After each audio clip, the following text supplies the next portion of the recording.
They say the truth sets you free, but they never tell you how much it burns on the way out. For 20 years, I thought I was living a fairy tale with my husband, Miles. I thought my best friend, Tamsin, was my sister by choice. I was wrong. It took a single text message at 2 a.m. to turn my world into a crime scene, and a conversation I wasn't meant to hear to realize the betrayal started long before I ever said, I do.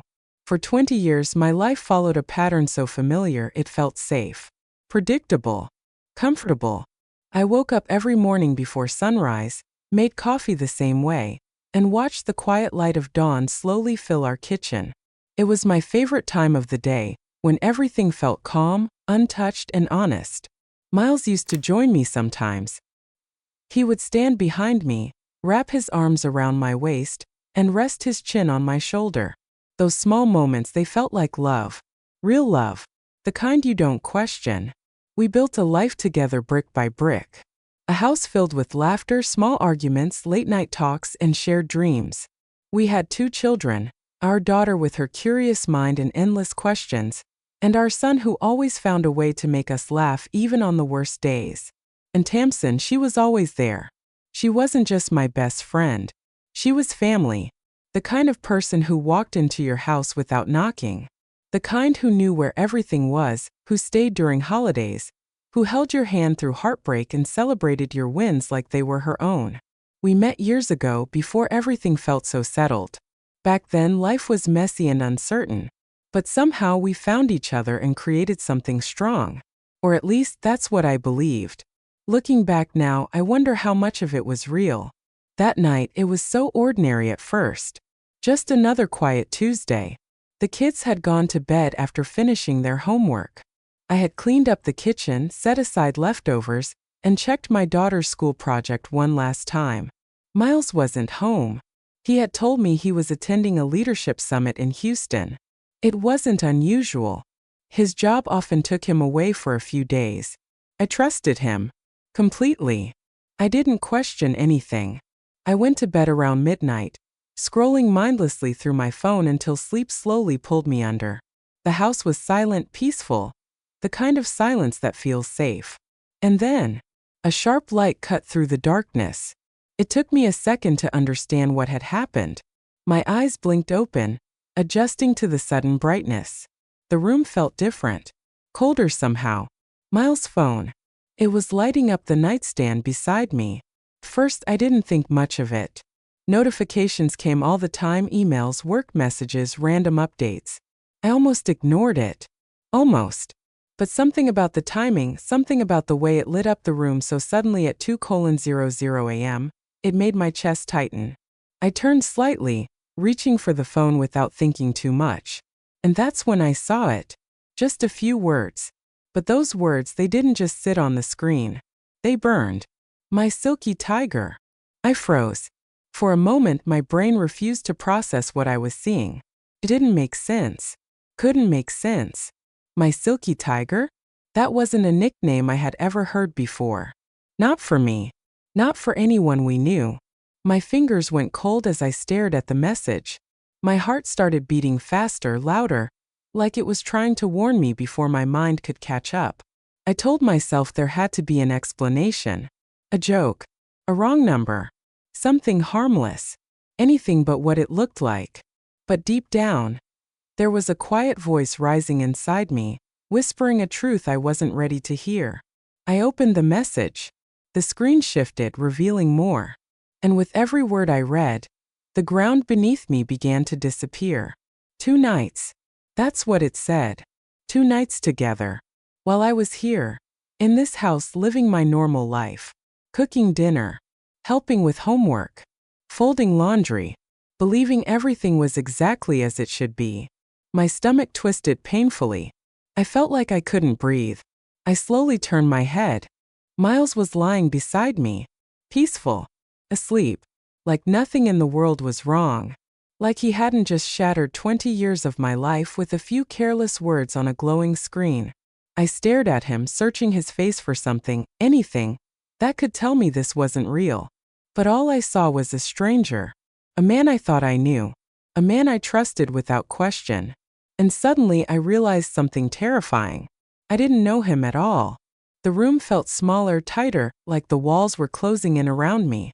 I wanted to scream. I wanted to wake him up, throw the phone in his face, demand answers. But I didn't. I couldn't. Instead, I just sat there in the dark, holding his phone in my trembling hands, while my entire world quietly fell apart around me. Strange how betrayal works. There's no loud explosion, no dramatic warning, just a slow, painful realization that everything you believed in might have been a lie. And the worst part? You start questioning yourself. Every memory, every moment, every, I love you. Was it real? Or was I just convenient? I don't remember falling asleep again. I don't think I did. The night stretched on forever, filled with silence that felt heavier than any noise. And by morning, I wasn't the same person anymore. Morning came, but it didn't feel like morning.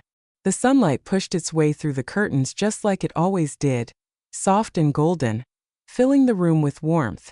But that day it felt cold, unwelcome, like it was exposing something I wasn't ready to face. I hadn't slept, not even for a second. I was still sitting on the edge of the bed when Miles stirred beside me. I quickly placed his phone back on the nightstand, exactly where it had been, as if nothing had happened, as if I hadn't just seen something that changed everything. He stretched, let out a quiet yawn, and looked at me with that same familiar expression. "Morning," he said softly. "Morning." Such a simple word. Such a normal moment. And yet, it felt like I was standing in a completely different reality. I forced a small smile, the kind you give when you don't have the strength to explain what's really going on inside you. "Morning," I replied. My voice sounded strange, distant, like it didn't belong to me. He didn't notice. Or maybe he did and chose not to. He got up, walked to the bathroom, and closed the door behind him. The sound of running water filled the silence he left behind. I sat there, staring at the floor, my hands resting in my lap. They were still shaking, just slightly now, like the aftershock of something much bigger. I wanted to believe I had misunderstood everything. I wanted to believe there was still a version of this morning where none of it was real. But the message, those words, they kept replaying in my mind. My silky tiger. It didn't sound like a mistake. It sounded intimate, personal, familiar. And the worst part was, it didn't sound new. It sounded like something that had been said many times before. Miles walked out of the bathroom a few minutes later, dressed and ready like any other day. He grabbed his watch, checked his phone quickly, and slipped it into his pocket. No reaction. No hesitation. Nothing. If he had seen the message, he didn't show it. If he was hiding something, he was very good at it. "I've got a long day," he said casually. "Meetings, follow-ups. You know how it is." I nodded. I did know. Or at least I thought I did. "Are you okay?" he asked, pausing for just a moment as he looked at me. That question, it almost broke me, because for a second I wondered if he actually cared about the answer. "I'm fine," I said quickly. Too quickly. But he didn't question it. He just nodded, leaned in, and kissed my forehead like he always did before leaving. That small, familiar gesture. It used to make me feel loved. Safe. That morning it made my skin crawl.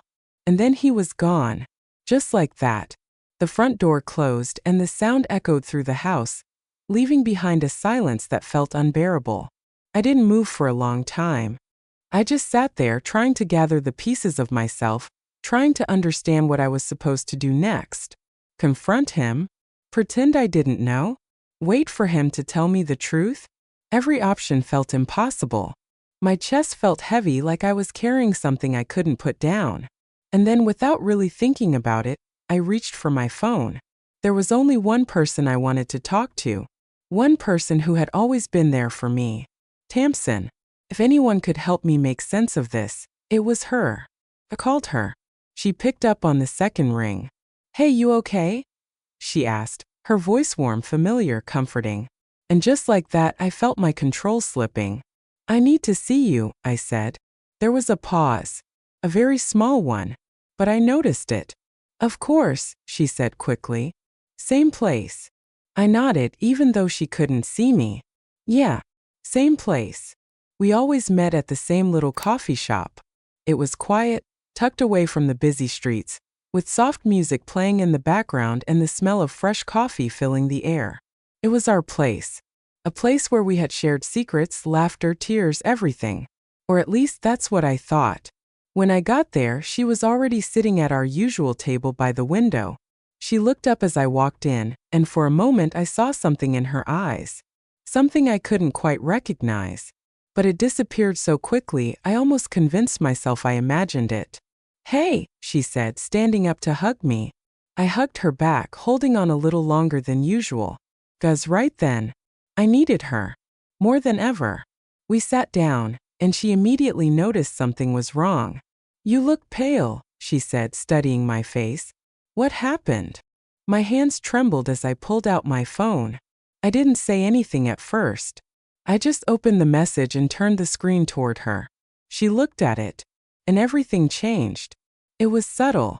Most people wouldn't have noticed, but I did. Her expression didn't show shock.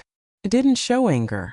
It didn't show the kind of reaction you expect when your best friend shows you proof that her husband is cheating. Instead, she looked guilty. My heart dropped. "What is this?" she asked quietly. But her voice didn't match the question. It wasn't confused. It wasn't surprised. It was careful. Too careful. "I was hoping you could tell me," I said, my voice barely above a whisper. She looked away for a moment, her fingers wrapping tightly around her coffee cup. "I mean, it could be nothing," she said slowly. "You don't know the full context." "Nothing." I stared at her, trying to understand what she had just said. "Nothing. 2 nights. Secret messages. And this was nothing?" "I think you're overreacting," she added gently. "You should talk to him before jumping to conclusions." Overreacting. The word hit me harder than I expected, because it didn't feel like concern. Felt like defense. I leaned back in my chair, studying her face more carefully now. Something wasn't right. Something felt off. "I'm thinking of leaving," I said suddenly. The words came out before I could stop them. And for the first time since I sat down, she reacted. Her eyes widened just for a split second. Then she quickly looked down. "That's a big decision," she said, her voice tight. "You shouldn't rush into something like that." But I had already seen it. That moment. That reaction. It wasn't fear for me. It wasn't worry about my marriage. It was something else. Something I couldn't name yet. "I don't think I can stay," I said quietly. She nodded slowly. Too slowly. "If that's what you feel is right," she said. But her hands were shaking. And in that moment, a strange, uncomfortable thought began to form in the back of my mind. Thought I didn't want to believe. A thought that felt almost impossible. But once it appeared, I couldn't ignore it. Because suddenly, Tamsin didn't feel like my safe place anymore. She felt like a part of the problem. I left the coffee shop with more questions than answers. The air outside felt heavier than usual. Like even the world around me knew something I didn't. People walked past me laughing, talking, living their normal lives. And I wondered how many of them were carrying secrets just like mine. Or worse. I got into my car and just sat there for a while, staring at nothing. Tamsin's words kept repeating in my head. "You're overreacting. It could be nothing. Don't rush into anything." They didn't sound like the words of someone who was on my side. They sounded like someone trying to control the situation. Or protect something. And that thought, it wouldn't leave me alone. I drove home slowly, barely aware of the road in front of me. My mind was somewhere else, replaying every small detail from the morning. The message. Miles' calm face. Tamsin's strange reaction. It all felt connected somehow, like pieces of a puzzle I hadn't fully solved yet. When I reached the house, everything looked the same. The same front door. The same windows. The same quiet, peaceful exterior. But it didn't feel like my home anymore. It felt like a place full of hidden truths. I stepped inside and closed the door behind me. The silence greeted me again, but this time it felt different. Not peaceful. Suspicious. Like the walls themselves were holding on to secrets. I walked slowly through the living room, my eyes scanning everything as if I was seeing it for the first time. The family photos on the wall suddenly felt fake. Smiles frozen in time. Moments that now felt like they belonged to someone else's life. Was any of it real? Or had I just been playing a role in a story I didn't fully understand? I shook my head, trying to push those thoughts away. I needed to focus. I needed to think clearly. I went upstairs and started packing a small bag for the kids. Just essentials. Clothes, school items, a few personal things. My movements were automatic, like my body had already decided what to do before my mind could catch up. Leaving. That's what I was preparing for, even if I didn't fully admit it yet. But as I moved around the house, something kept bothering me. A feeling I couldn't explain. Something about Tamsin. Something about the way she looked at the phone. The way she avoided my eyes. The way she didn't react the way she should have. I paused in the middle of the hallway, my heart beating a little faster. What if? I whispered to myself. But I couldn't finish the thought. Felt too extreme. Too impossible. And yet, the idea had already taken root. I grabbed my keys and headed back downstairs.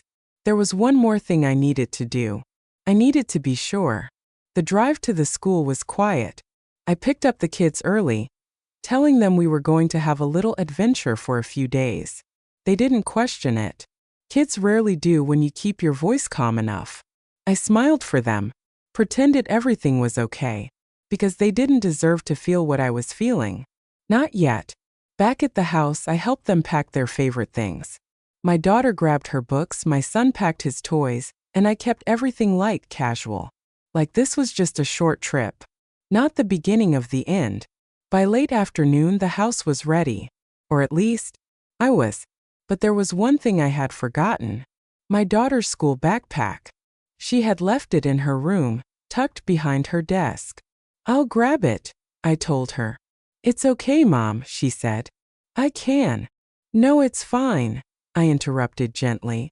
I didn't know why, but I felt the need to do it myself. Maybe I just needed one last moment alone in that house. I walked upstairs, my footsteps slow and quiet.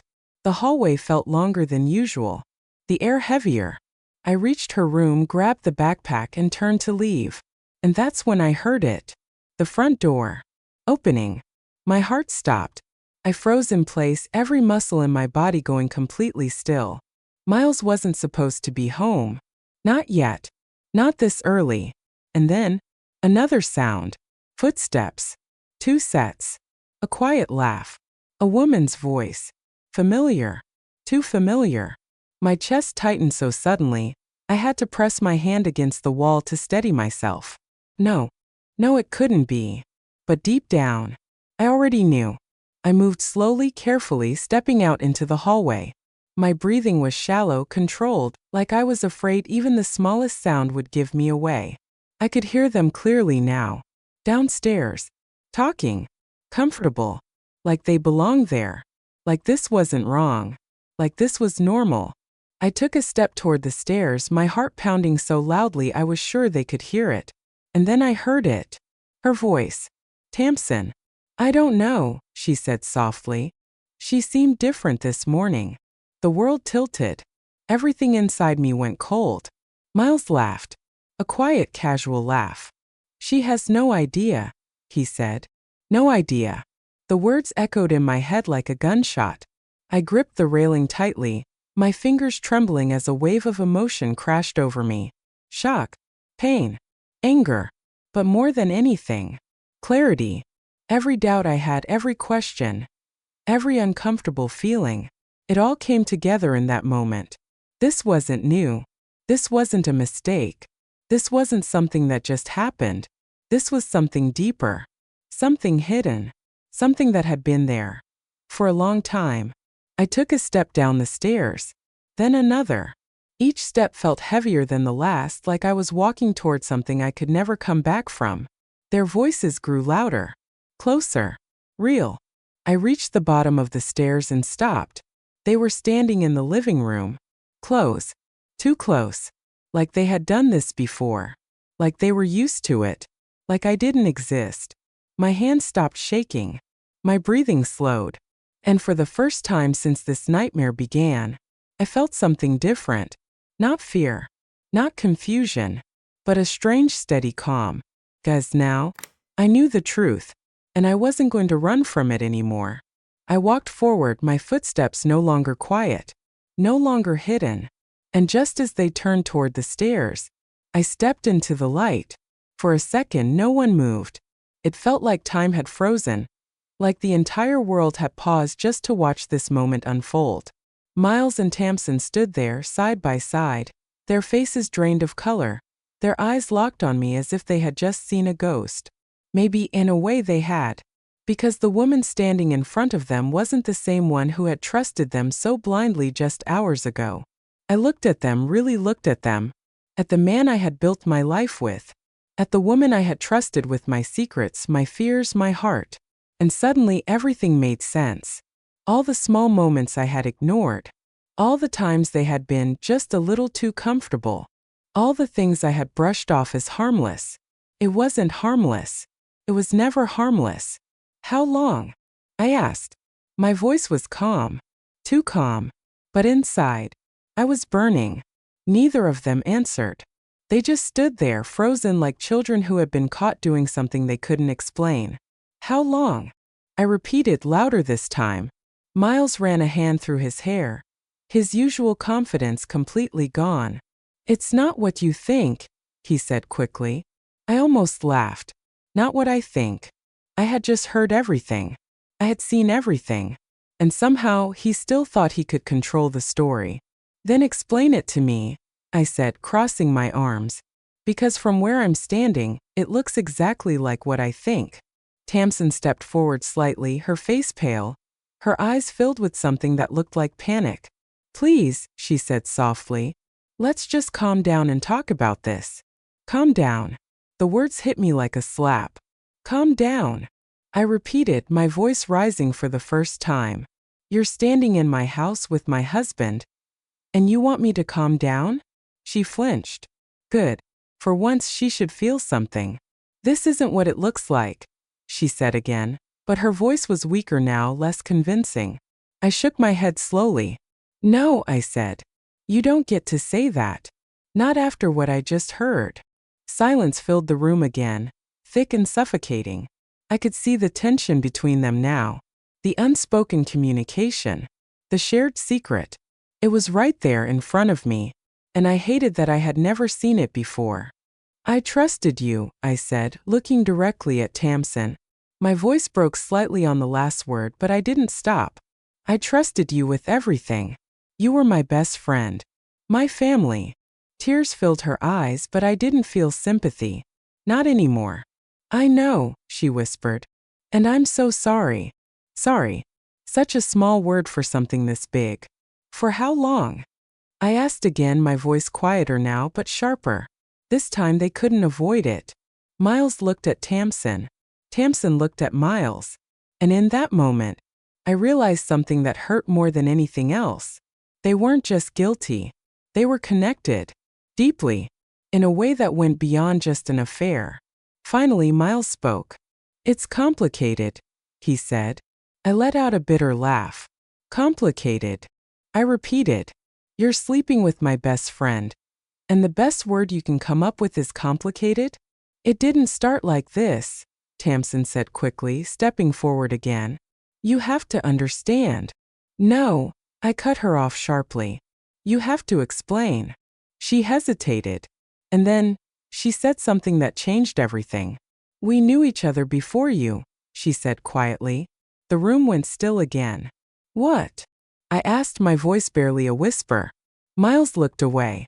Tamsin took a shaky breath. "We were together," she said. "A long time ago. Before you ever met him." The words hit me like a physical force. "You're lying," I said immediately. Because it had to be a lie. It had to be. But deep down, something told me it wasn't. "We were in love," she continued, her voice trembling. "In high school. It was serious. We thought we would end up together." I felt like I couldn't breathe. My mind was racing, trying to process what she was saying. "You never told me that," I said, looking between them. Neither of them answered.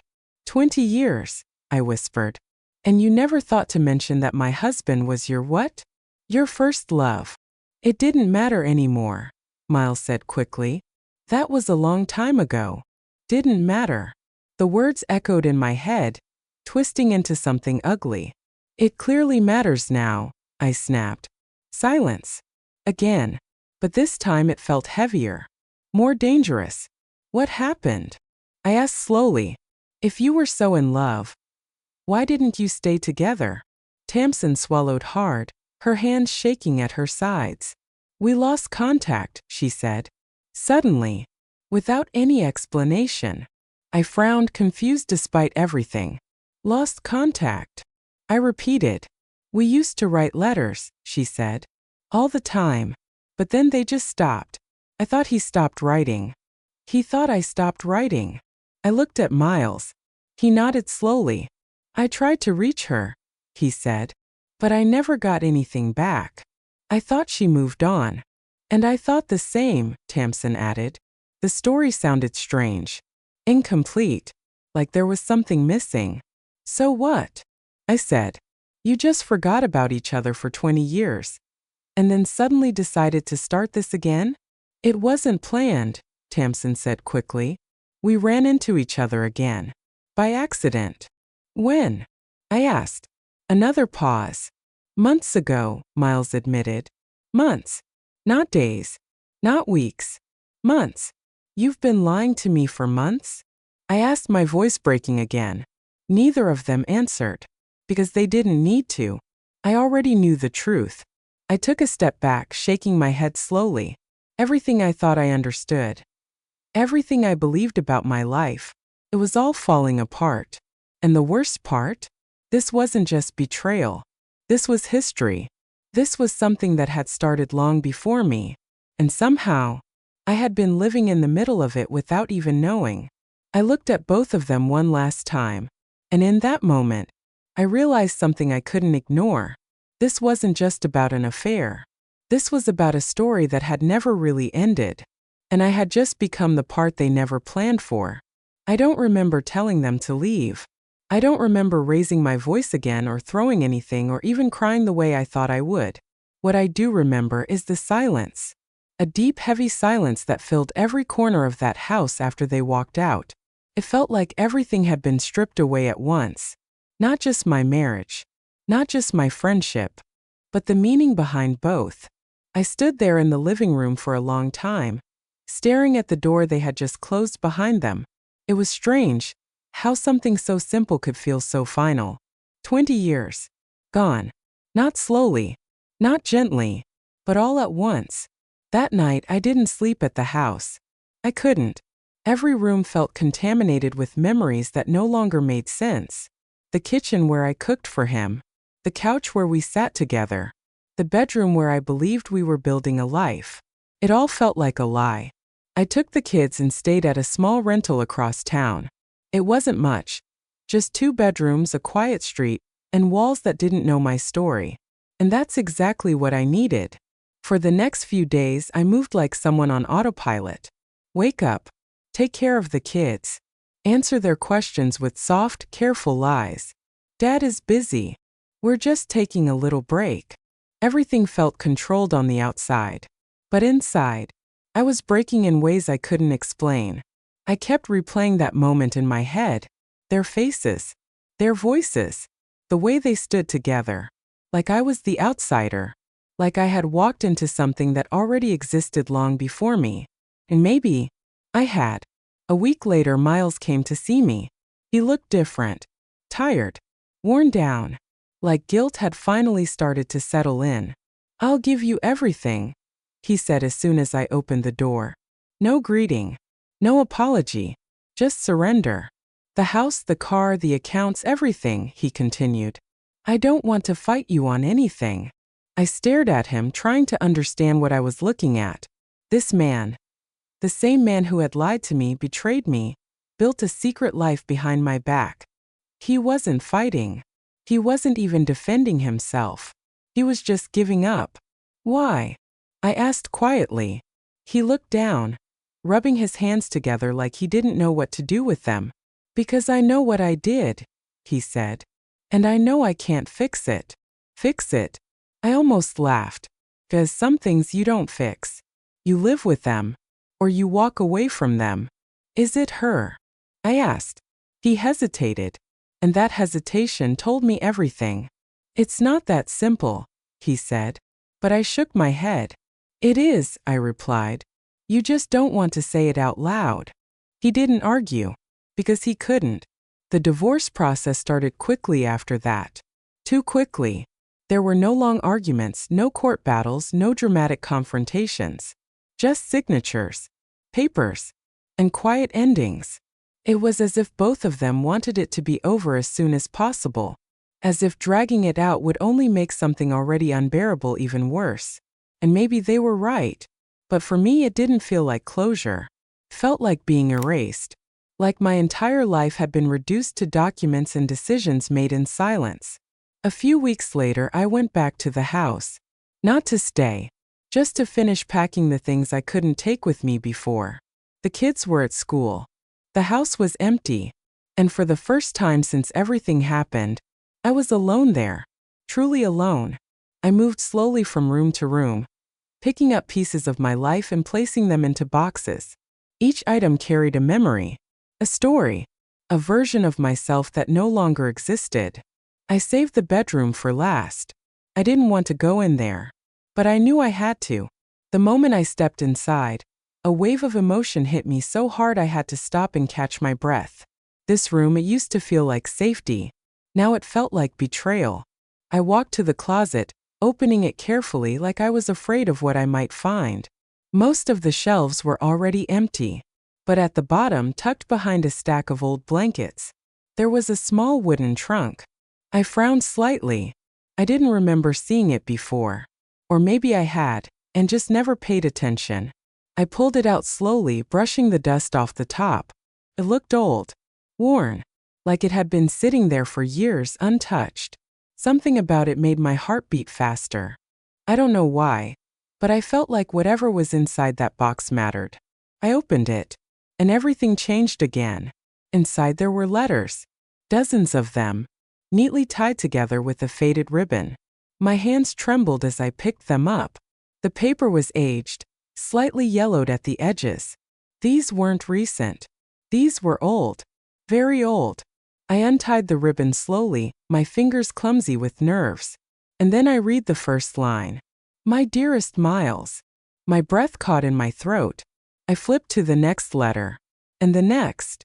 Each one signed the same way. Tamsin. My heart started racing as I checked the dates.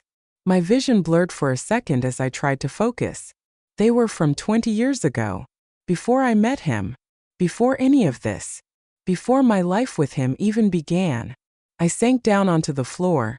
The letters spread out around me like pieces of a story I was only just beginning to understand. They weren't just casual notes. They were love letters. Deep. Emotional. Full of dreams, promises, plans for a future they thought they would share. A future that never happened. Or at least, that's what I had believed. Until now. Because as I kept reading, one thing became painfully clear. They hadn't stopped loving each other. They had been separated. Not by choice. But by something else. Something hidden. Something that had kept them apart for 20 years. And somehow brought them back together again. I sat there on the floor, surrounded by their past, realizing something that made my chest ache in a completely different way. I wasn't just the wife who got betrayed. I was the person who had been standing in the middle of a story that was never truly over. And I had no idea how deep it really went.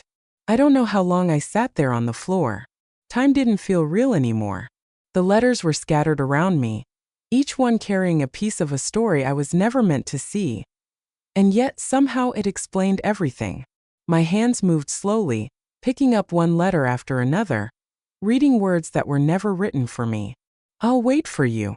No matter what happens, it's always you. They can't keep us apart forever." Promises. Hope. Love that felt real. Painfully real. And for the first time since all of this began, my anger shifted. Not disappeared. But changed. Because what I was looking at wasn't just betrayal. It was history. A love that had been interrupted, broken, and buried, but never truly ended. I found one letter that stood out from the rest.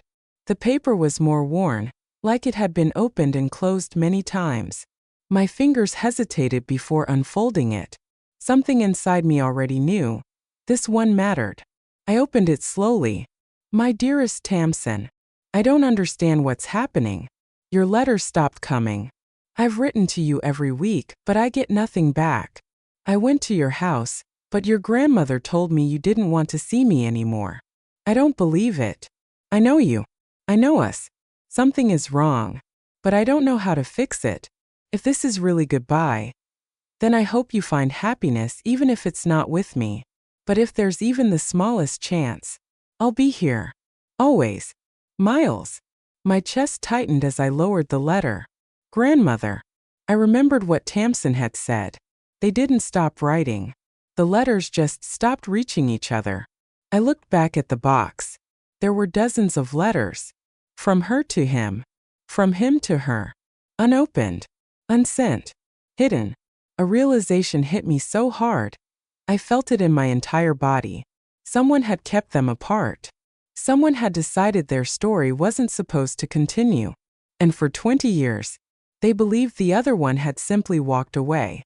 I closed my eyes trying to process it. All this time I thought I was living a complete story. A beginning, a middle, and a future. But now I understood the truth. I had stepped into the middle of something unfinished. Something that had been waiting quietly for a second chance. And when it found one, it destroyed everything in its path, including me. A few days later, there was a knock on my door.